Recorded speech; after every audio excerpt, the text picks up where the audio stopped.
Okay, this is Lucky Lynx here, and I'm going to show you how I approach relationship readings for those who are interested in getting a reading. I know I usually tell people how to do it, but this is how I approach things. Usually what I do in a relationship reading is I will look for the two individuals.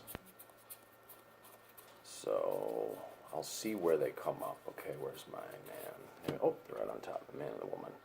Or the man and the man, or the woman and the woman, whatever it is. Okay. And what I'll do is I'll look at first whether or not there's any laughter in their relationship, or how much laughter is in the relationship. So for example, okay, so I'd say in this particular case, it looks like a healthy dose of laughter. Okay.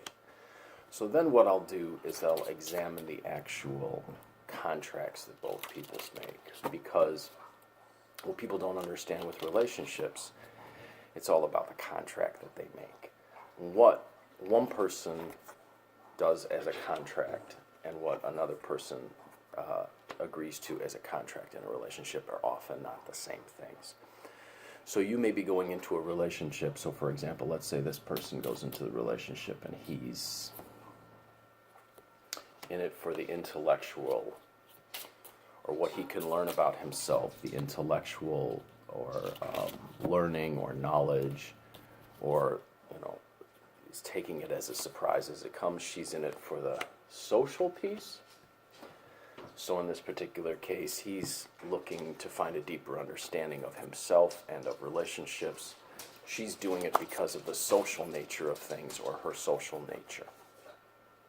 So then I ask myself, are those two contracts compatible?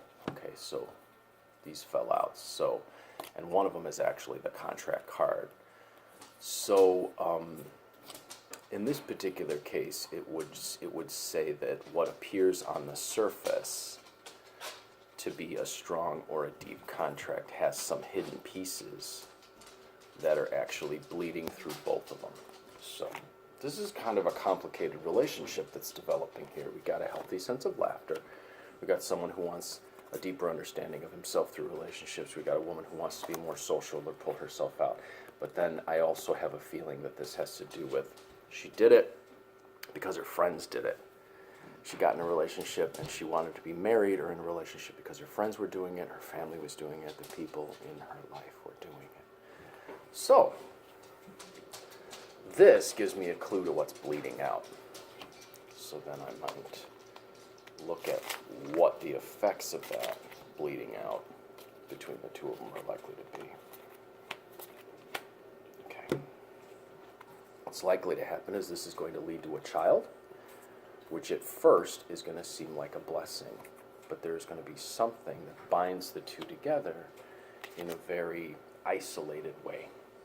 So having a child, instead of actually bringing them closer together, is going to make them feel more isolated. And then from there, I would start to look further at how the two can reconcile, perhaps, the contract that they're making. So the things I look at is their laughter. That's the first thing, because if you don't have laughter in a relationship, there's no sense of having a relationship. I look at what the contracts are that both people made, because what people don't realize is relationships, even at their highest or their most highly romantic, even when they're really working, are a contract. And those relationships that work are the ones where both people are agreeing to contracts. They're at least compatible, if not in total agreement, which with relationships is often very hard to get people in total agreement. But you can get them to the point where at least they have some sense that this person's asking for this thing, this person's asking for this thing, they're willing to provide it for each other, and they're willing to keep that contract. Then what I look is, are both people willing to keep those contracts? And what, if anything, are the hidden pieces? Because in card reading, fortune telling, psychic stuff, you always get a sense of what isn't being said and what the deeper stuff is. And that's where the talent comes in. That's where you see the unseen or what isn't being said. And that's where you see what's beneath the cards. And that's where you see what the hidden influences are. And then, the other part of the talent piece, or the psychic piece, is being able to look forward and determine what the outcomes are going to be. So in this case, the isolation that comes from having a child is now going to affect 3 people. The 2 that were in the relationship and the child. And that would usually open up a whole new set of questions that I have to look into to see where things are leading next. So that's a basic idea of how I start to approach a relationship reading, or how I start to work with people in a relationship capacity. There are a lot of factors that go into relationships, a lot of things that you can look into, and it takes a lot of experience and a lot of knowledge to be able to accurately read the relationship and what's going on. And then to give the person or the persons having the reading the encouragement or the strength or the knowledge they need to go to either make that relationship a success, or give them the knowledge they need to be able to make an empowered decision on their lives. I'm Lucky Lynx. This is all about relationship readings.